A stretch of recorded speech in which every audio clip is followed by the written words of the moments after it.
good morning. So today I thought I would try to continue my theme of using things up, and I'm going to harvest these 4 Canadian art magazines that I got from an estate auction quite some time ago. They're all a little bit older, and I'm just going to go through them and choose the things that I would use for ephemera out of them. So just kind of a casual craft along type video, or just, you know, hang out and work on your stuff, do your artwork, hang out with me while I look through magazines and decide what to harvest. Yeah, these are I can't remember if they're probably early 80s. I can't remember. Do none of these have a date on them? I can't remember.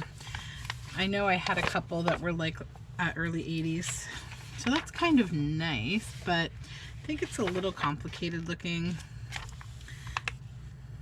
That's good. I think I would use that. Little tiny images. I don't need such detailed small images though. Art magazines are actually kind of cool to grab things out of, because like there's often like little tiny depictions of artwork. That's beautiful, Norval Morrisseau. But I don't work with cultural work that's not from my own culture. I sort of feel like the voice for that can be within the culture itself.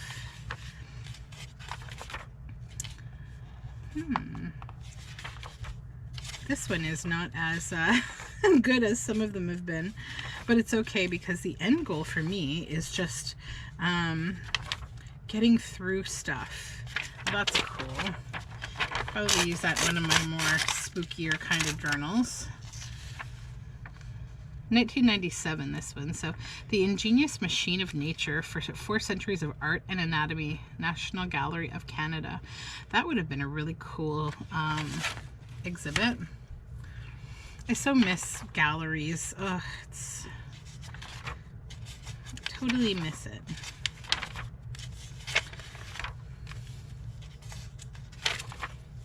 Can't wait until we have vaccines for kiddos, because that's sort of what still holds me back. I mean, that and the new variants, we still need to be like pretty careful about it. So these kind of things make great backgrounds. This one I'm going to keep, because it's almost like it's just neutral and it's kind of like a textile type background. But like, there's a lot more you can harvest from magazines. Obviously, I'm being a little more picky, because I definitely do not hurt for supplies, so I am thankful for that. But yeah, I don't need to kind of keep every little thing.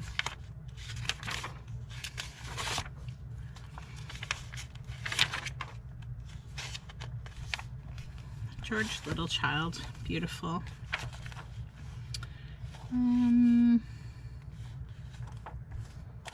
Nothing there really. That's a great background. I actually like this one too with the lines. Oh, but that's a nice image too. Well, we'll decide when we get there. And there's just some nice letters. Those.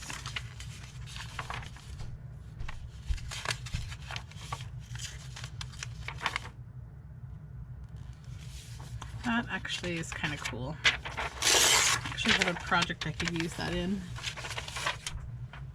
Just pop it right over there. And then I really like this back cover image of this man on this ladder. It's really cool. Okay, so that's that one. We'll just set the rest aside over here. Then we have this one. It has a dog on the front. It's from 2003. So cute. Little family. It's a nice little piece of art, but I don't think I need anything that little right now. Nice red backgrounds. Oh, here's some good stuff. Nice.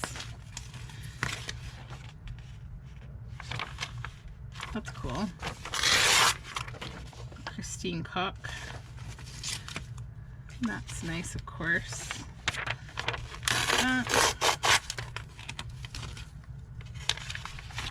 Now this one's a little more typical of, you know, these art magazines. It's a lot, there's a lot more in them than that last one.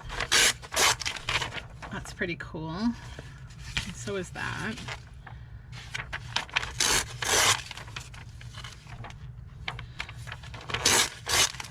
Then we have a larger version of that, what I saw earlier, that little painting. That's a nice background, like a nature kind of background. And the only thing with harvesting from magazines is that typically they are quite shiny. So if you want to tone that down, you can using matte Mod Podge. It will remove a little bit of that shininess. How cute is he? Wow.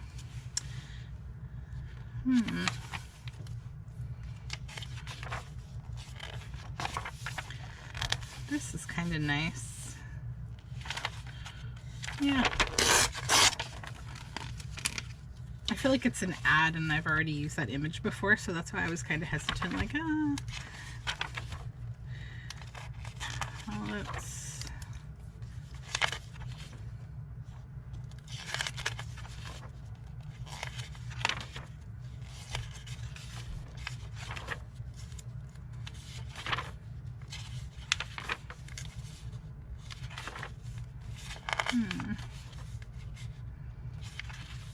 I often look through these and wish like I could go back to see these exhibits because they often look really amazing. Well, that's nice. Oh wow, look at these. How great would those be as like tags, a bunch of house tags.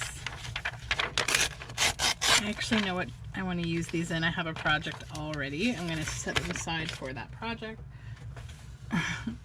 In one of my 4 journals on the go baskets that I have over here.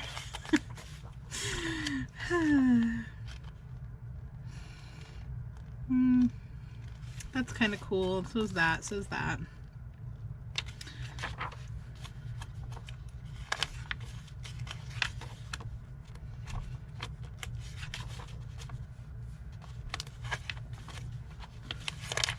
Another thing you could use a lot of those small images for is making like little mosaics on a journal card, or you could do that on like just a collage sheet. And then later on, you know, you could clip it out. Kind of like these old photography images. But yeah, anyways, you could use like small stamp size panels of little tiny images and then maybe like florals and stuff, and you can put them down in a mosaic kind of, and then cut them into, you know, sizable journal cards and things. That's a nice background, a little green. Okay, so that's that one. But I mean, again, like you can be more creative than when I am. Like, you know, you could see this piece of tree here and you could clip that out. I'm just kind of trying to get through stuff today. So this one is from summer of 1999. These are my hands after an indigo dyeing episode, usually.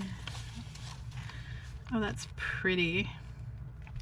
The only thing is, though, I probably wouldn't use it because it's like a predatory picture, and I never really get into that kind of thing. But these birdhouses, I will. Those are great. Those would be a really cute fussy cut.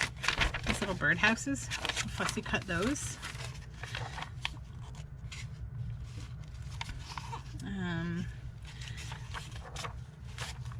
Oh, that's nice. Wow.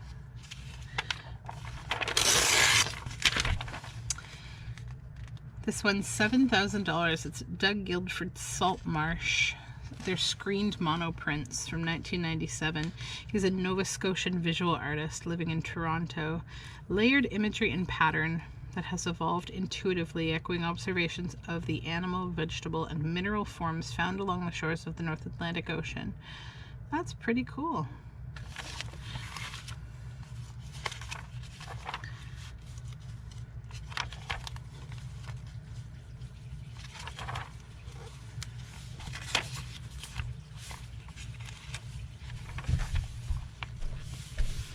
That's cool.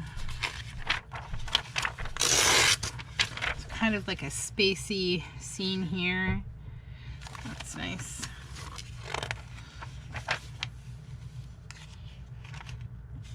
Some Monet water lilies. I think I'm okay with it, though I have a large impressionism book already that I don't use, that I need to get using. I like those clocks. And like, if stuff like this doesn't sort of suit your style, if like you're used to working in like a theme, or you usually only work with like more feminine images, or you know, vintage, like I see a lot of recurring themes in journaling, just, you know, try to be open-minded about it, because you'd be surprised what, you know, a single artful image in a journal can kind of do. It can propel you to, you know, kind of a height of making your work. It's a little bit more creative to sort of think about from a kind of a larger mind level about, you know, how to make your message a little more complex, if that's the word I'm looking for. Yeah.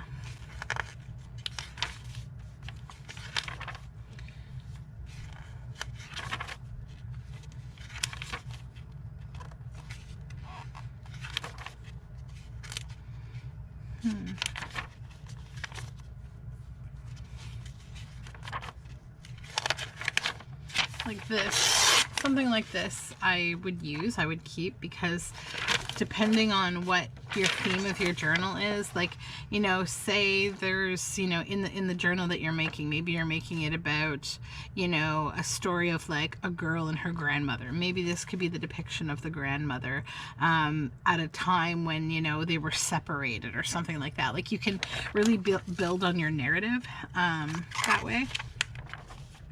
Oh wow, that's beautiful. It's like little letters and pieces of cloth that have probably been stained from the event that they were a part of, I'm guessing.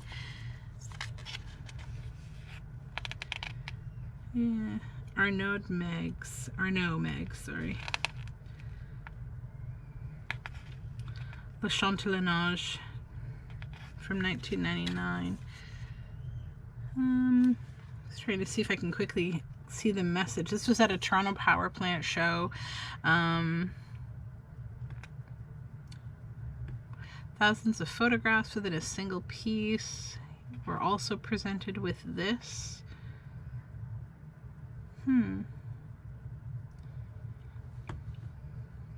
It's an abstract artist.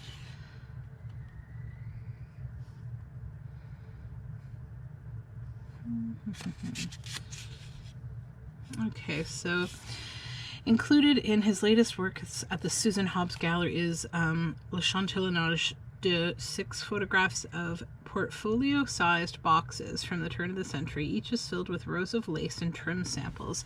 The boxes are likely the kind of kits a salesman would have toted around Paris to show his clients, but that is only a guess, determined by filling in information based on what is apparent. They are photographed exactly as Megs found them, dusty, decrepit, worn out, and fundamentally useless. Sounds a little bit like a lot of things we use in junk journaling, right? Undeniably, there is sentimental appeal to Le Chantelinage de, as in many of the other recent works installed at the power plant, but Megs has managed to balance the nostalgic intimacy by applying the methodical precision of his photographic medium and presenting the archival material in his trademark grids. The only real intervention he has made in Le Chantelinage de is to line the series up in numeric sequence based on the sample numbers that appear on tiny slips of paper glued to each bit of trim. It's irrational to think that the ordering might somehow reveal more content, but this is fundamentally what Megs's work has always been about, reconciling the realm between a machine-like process and the human elements of his subjects. It appeared in his later portraits and in the Jazz Project. That's really cool. Sorry, I got drawn into that for a minute there. But I mean, that's kind of the fun of like going through art magazines, right? Is getting into what you're reading. That's cool. I have read a lot of articles out of these, not all of them. I don't read them typically from end to end, but I also kind of miss magazines. I used to buy magazines all the time, but I'm sort of at a point where I'm like, stop, you don't need any more things. Like, I have to find a better way to, I guess, I don't know what the word is, like pass magazines along when I'm done with them or something, but maybe this is the way, using them for collage and things. So we'll see. We'll see where I go with that. Well, this is a cool image. I actually used this on a tag that ended up in another journal, so I think I'll grab it again. And this is beautiful. I think I've already used this exact magazine. I think I literally, this is my second copy of this exact magazine, I think. I never even noticed that there was a duplicate, but that's okay. I'm kind of hoping there's a certain picture in here that I used in a recent journal. I hope there's another one in here. That would be cool. That could be a cool background.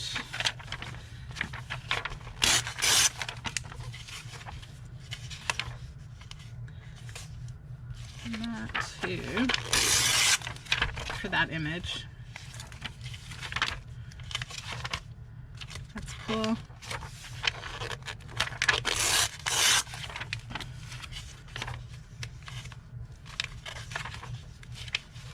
Yeah, so today is all about doing laundry for my upcoming mordanting of fabric for eco printing on botanical dyeing and stuff. So that's going to be happening over probably the rest of August and September. So you're going to be seeing lots of fabric and stuff coming out of me. I'm trying to decide if I might start selling some of my fabric that I'm dyeing, because it's just so beautiful, but like I can't use it all.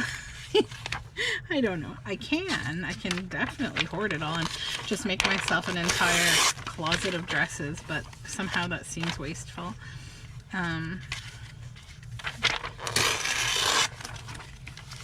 We'll see. There it is. That's the image that I really like here. Pink Laughing Women by Doug Curran. That's the photo, yeah. It's so nice. I just like how they're happy and fun.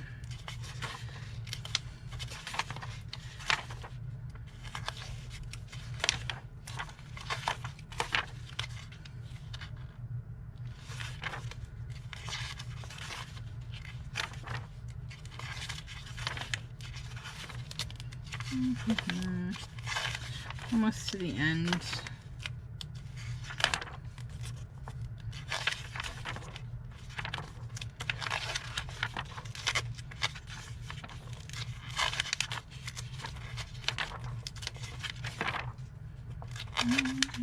This is a long stretch of nothing.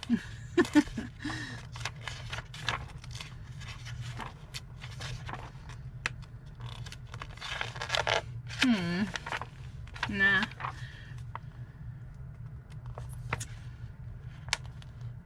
Yeah, maybe this other one's.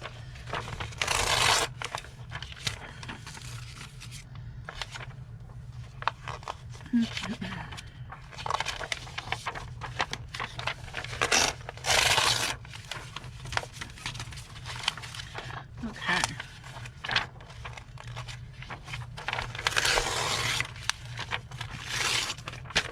It's balloons. All right, we did it. We got through all those magazines. Now, maybe what I will do is, what do I want to work on? I've got a lot going on right now. I'm cutting words. I'm obviously working on 4 journals. But yesterday, I actually, well, not yesterday, I think it was the day before yesterday that I've arrived at now. So those are all going to go in my use it up kind of basket that I have here permanently on my desk now. where I just, whenever I tear something out of a book or a magazine that I think like I need to use it up, I shove it in this basket on the back of my desk. And it's not a very big basket, so I have to keep working. So I stamped these. These are construction paper. This is handmade paper. This is some of my black walnut dyed paper. How beautiful is that, right? Black walnut dyeing is the best. And I'm going to probably go collecting some more, maybe today actually. Look at that. Those little light bulbs. I'm going to be making like little labels and things.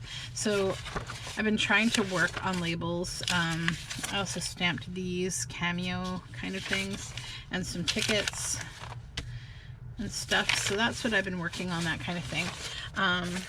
As well as just cutting out words. And so I'm planning to just try to make a little bit more ephemera, because I need some little labels and things to make like some of my bigger collage pieces. And I also got this digital from Journey of Crafting that I wanted to cut a couple of these out to use them on these bigger labels. So I'm not going to completely fussy cut, but I'm going to kind of just leave a little white, and then I'm going to ink around because I'm not a sadist and I don't want to fussy cut that. I just don't. You know, I did this project that I was thinking about a little while ago when I was pregnant for my daughter. I wanted to make a really cool like nursery for her that was really nature inspired, and so I painted the walls green, and I painted like white trees, like birch trees on all the walls, and then I used actually text from an old book, an old bird book, and I just tore like little lengths of paper from it, like with kind of rough edges. And I used those to create kind of those fine striation lines that go horizontally on the vertical tree, on a white birch tree. So I used those to define the tree, like give it some depth. And then from this big Audubon bird book, I cut out hundreds. Like there's like 200 birds in that book or something. It was a huge book, like it was a huge large format style coffee table book. And I fussy cut like over 150 or maybe even 200 of those birds, just to put in on the branches of the trees in her bedroom, and it's still there. And now I look at it and I think to myself, like, I went around the little toes and the little beaks and the little dips in the feathers, and this is stuff you do when you're pregnant, I guess. I mean, I had my first pregnancy was weird. It was like a bed rest kind of pregnancy, and it ended up being totally unnecessary, but it was a weird situation where, because I hadn't had a baby before, they were just being very cautious about it. So I was happy to oblige and not, you know, be more risky than I needed to be. So, okay, so because this is on yellow, actually, why don't I do a couple more of these? We'll do 2 more of these. And then I'm going to ink them with like some amber. But anyways, yeah, I have done like my life's work in fussy cutting with that project alone.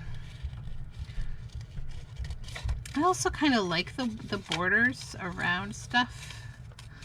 I mean, I like the die cuts too, but I find I just buy die cuts if I need them. I've been hearing that like some people use like I don't know much about the Cricut or the Cry Cut or whatever. I know nothing about it. I don't have one, but I know people can do die cutting on those, and I've heard about a scan and cut thing, but I heard bad reviews about it actually, that it doesn't really work that well. So I don't know. I would say if you've been looking at something called a scan and cut, that you be careful, because I've heard a lot of bad reviews about it.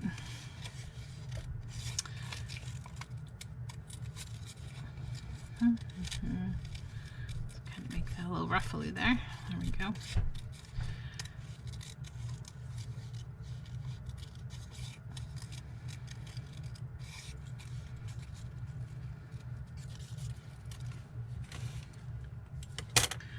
Okay. So I don't know if maybe, let's see, full of life. That's kind of cool. I might put some words on these too, but I want them to be, I don't know. This one's kind of cool. Farewell. That might be nice on this one.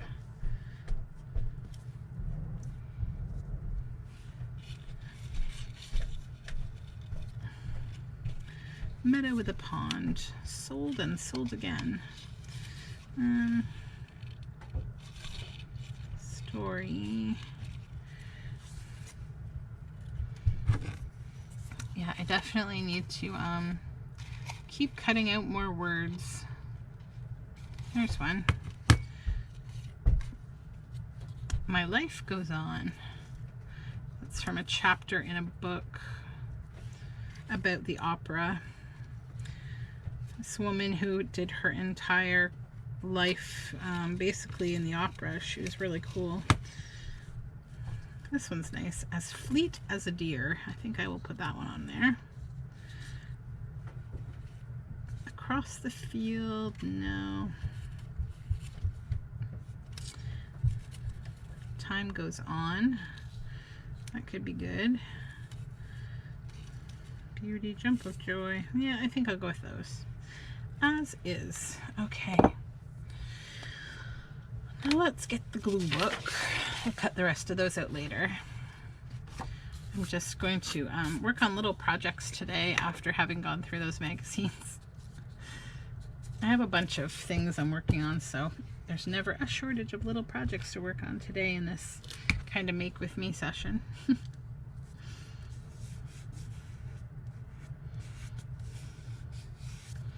Woke up early this morning and I finished my Irie Dolman full palette botanical dyeing course. I finished watching all the videos and now I just have to record the recipes, and I'm going to be doing like I'm going to be making like a better eco printing kind of journal.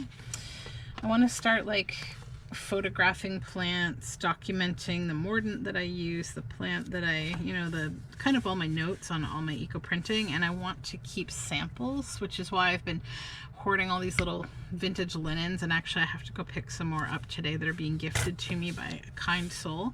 So yeah, I want to make a really good printing journal so that I can go back and reference, like, the main thing that I want to know is just like from plants all around me what happens, you know, and like what shapes, what mordants do they like, what colors do they produce. Yeah, I'd like to do the same with my paper dyeing journal as well, how different kinds of inks can be made, and not just your standard stuff that like everybody does all the time, like avocado, cabbage, coffee, tea. I mean, those produce incredible results and really good results to use on an ongoing basis, but I like to try to get some weird stuff too if I can, some different. That's why I went for the black walnut, because I was like, that's cool, and I know you can make furniture stain out of it, and I know you can dye fabric and yarn with it, wool, but I hadn't tried it on paper before, and that turned out really wonderfully, so I'm happy that I did go ahead and do that.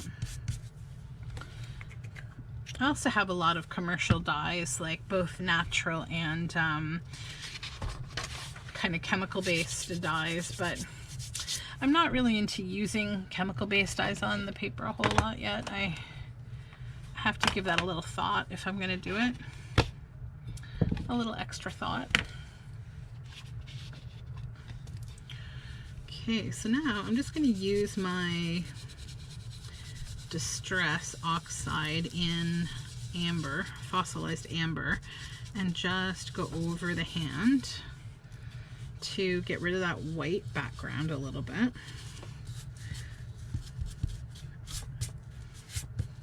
Come here.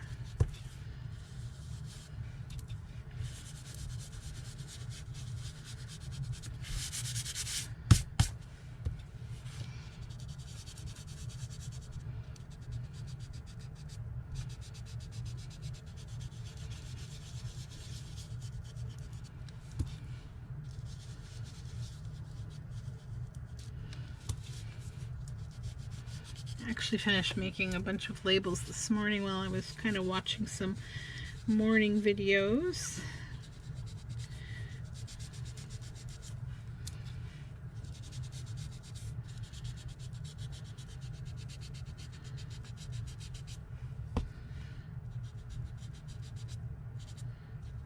Okay, so that's those. I'm happy with those. Then, what little fussy cut kind of things and words do I want to put on here? I think I will wait on these actually. So let's just cut these ones out.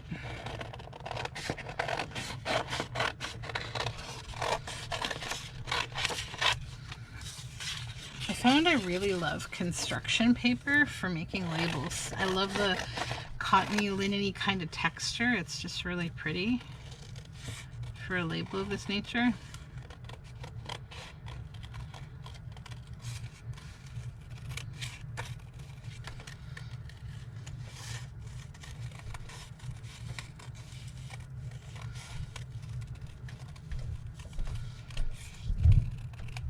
Okay, there's one.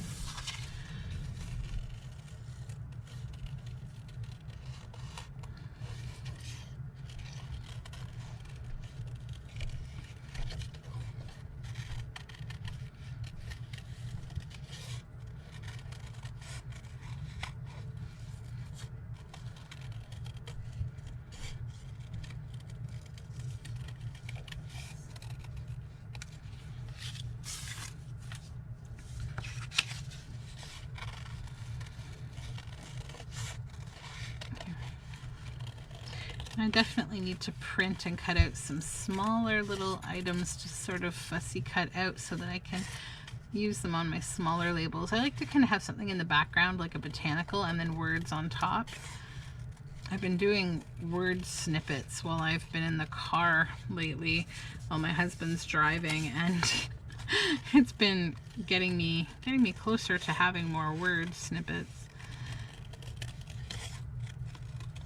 I'm not one for like produced kind of word snippets where they just say things like faith or something. Like I like little, like, I don't know, something that has a little narrative. Like this is cute. It's like fleet like a deer, as fleet as a deer. Like you think about, like, you know, the playfulness of like a deer sort of quickly hopping through the woods, and you think about this girl and how her personality might, you know, be like that. And like, I don't know, I'm really about building a lot of narratives in the journals that I've been making, especially lately, like just building on stories.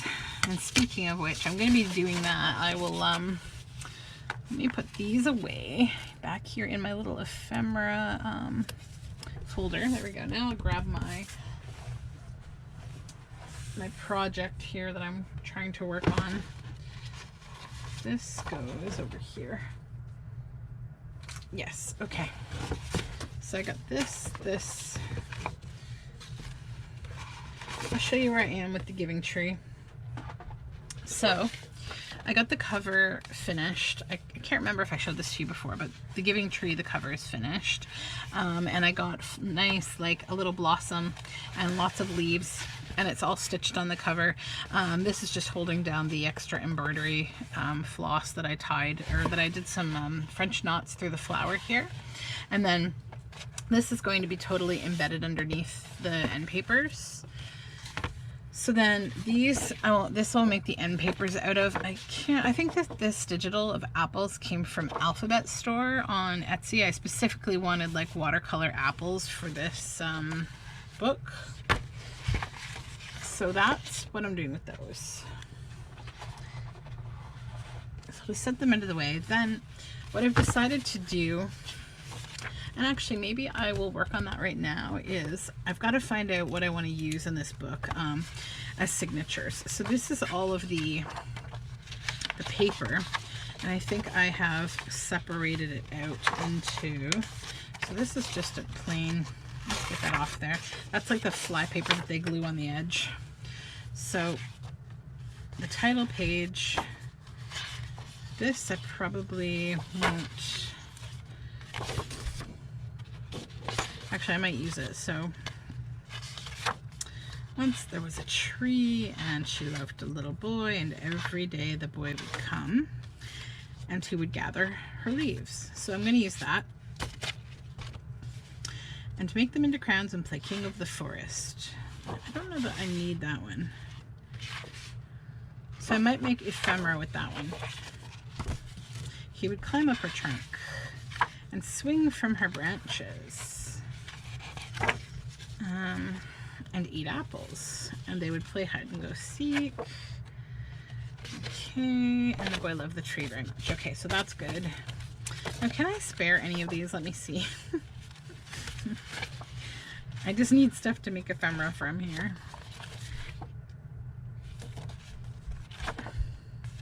Once there was a tree and she loved a little boy.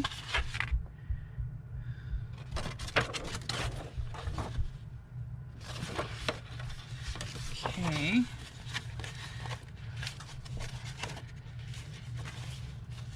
And she loved a little boy, and he would gather her leaves. Okay, so that's good. That's good. So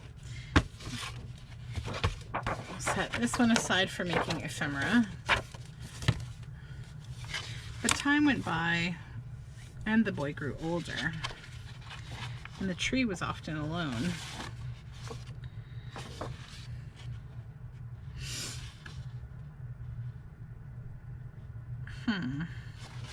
So I'm going to take this one out because I'm going to use that for ephemera. Okay, so this is where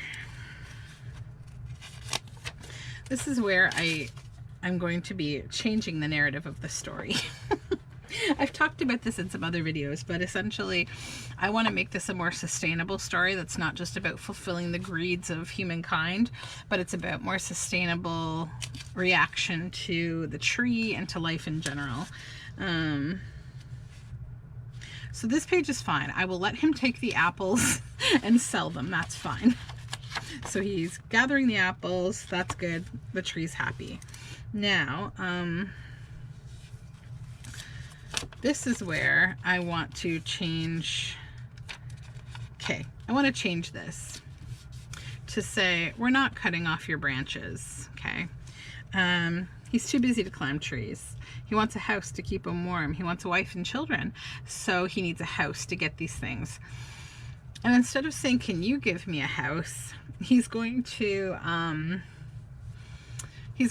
probably like ask some questions about how to get this, and the tree is going to tell him, you know, to get a job essentially, but I'm going to write it a little more. Get a job. And you know, maybe she'll offer him some more of her apples. Oh, and the other thing I wanted to mention, when she gives him the apples initially, back here, I think, is it in the first section? No, the second one. So when she gives him apples, oh no, it's actually not there at all. It's in this section again. Okay, so instead of apples, so he will keep the seeds from one apple and plant trees, more apple trees, right? To keep a sustainable orchard. So there's not just one apple tree. Then over here, maybe instead of just a cold get a job, plant an orchard, start a farm, start a fruit farm. And so the boy does not cut the branches. The boy collects apples for seeds.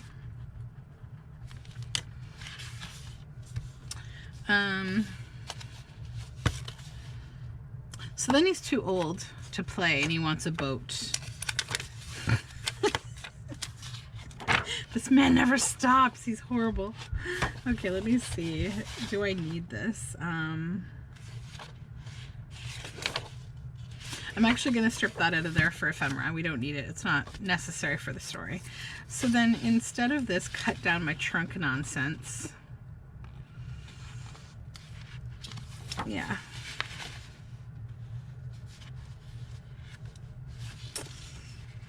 Now, let me think.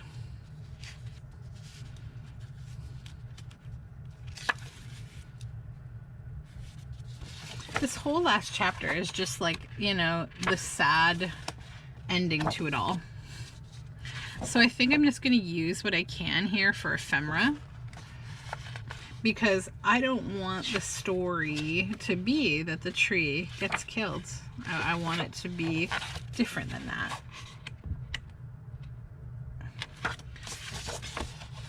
Yeah, so this is going to go into ephemera as I can. So this book, I think, I wanted it to have 3 signatures. Yeah, 3 signatures. So that's actually good. We don't need that last section, because for the retelling of this Shel Silverstein / Studioloo story, I'm going to be rewriting it. So 1, 2, 3. So those are going to be the signatures, but I'm going to be making my own, I'm going to type out in this same font my own revisions for this story, how I want it to go. You're allowed to do things like this. Don't be afraid. So then the other thing is, I have gotten a few things to use in these journals. In this journal, there's only one, I don't know why I said journals. And let me see. This is from a book. So I want to make ephemera with this. These two.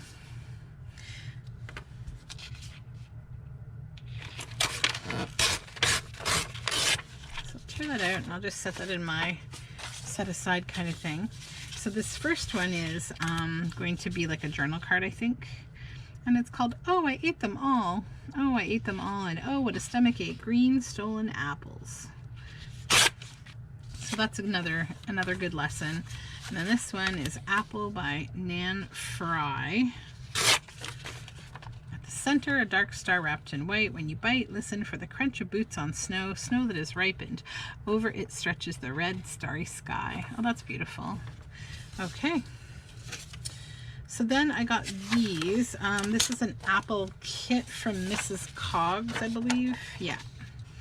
So I want to decide which ones I want to use, and we'll just tear them on out. So probably most of these I want to put in here. I wanted to make this journal like apple themed. Obviously the Giving Tree is an apple tree. So the Giving Tree will become now more of a life advice giver than just a raw materials giver. Because I'm too mean to leave it alone.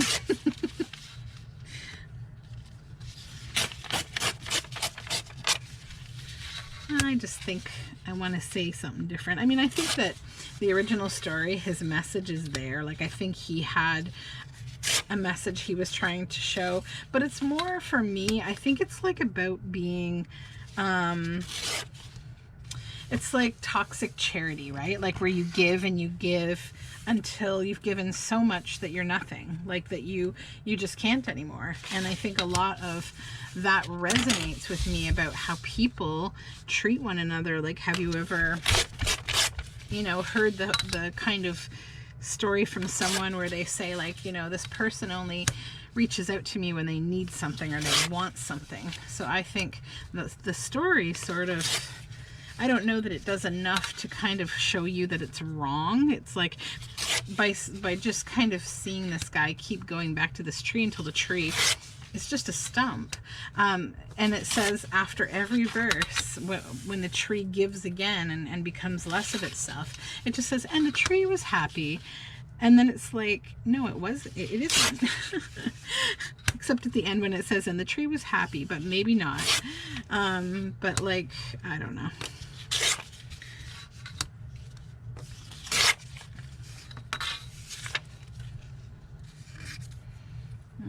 Okay. So in this one, I think I just want these two images. Just this one. I don't think I want that one. I just want these two.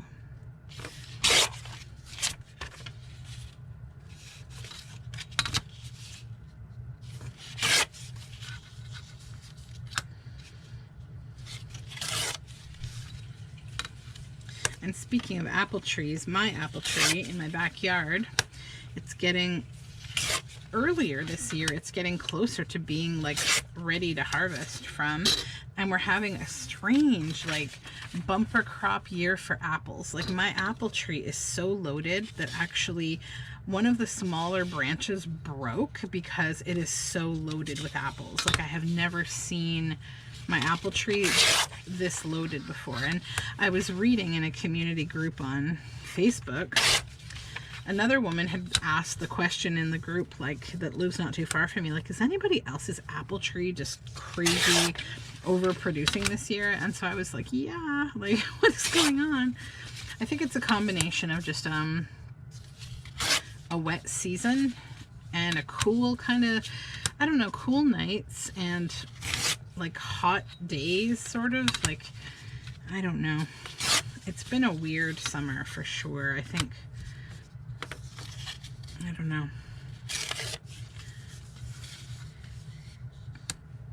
But I really can't complain because at least I don't live where there's just been, you know, horrific fires and droughts and things like that. I really hope that we start to more confidently, like, move into doing things without question to just make the planet a little more happy. Okay, then this page, I think I do want this one, I think. And I go with the blossoms, but not this one, maybe, I don't know. I think I'm going to go with the blossoms, but not the other image. I didn't print this on cardstock, so it has a slightly more like watercolory print to it, which works great for some things. Like, I've decided I need like 3 different kinds of printer to get everything that I want to be able to print myself. I have 2 printers available to me that I can do different things with. Like my high quality printing, I use a professional printer for, and then some of my other printing that I want to print things a little differently or on different kinds of paper, I have a different printer, an Epson EcoTank, but they can be a little tricky too because they're not, first of all, they don't do photo quality, they don't handle dark colors very well, and they don't like things like vellum or rice paper or anything like that to be printed. They can get really, I mean, they can literally break, I've heard. I haven't tried vellum in my Epson. I don't really plan to because I've heard nothing but bad things, that like the paper jam gets so bad that it almost breaks, and so I don't go there with it. I just let it be. I do print on book pages with it though, and that has never been an issue.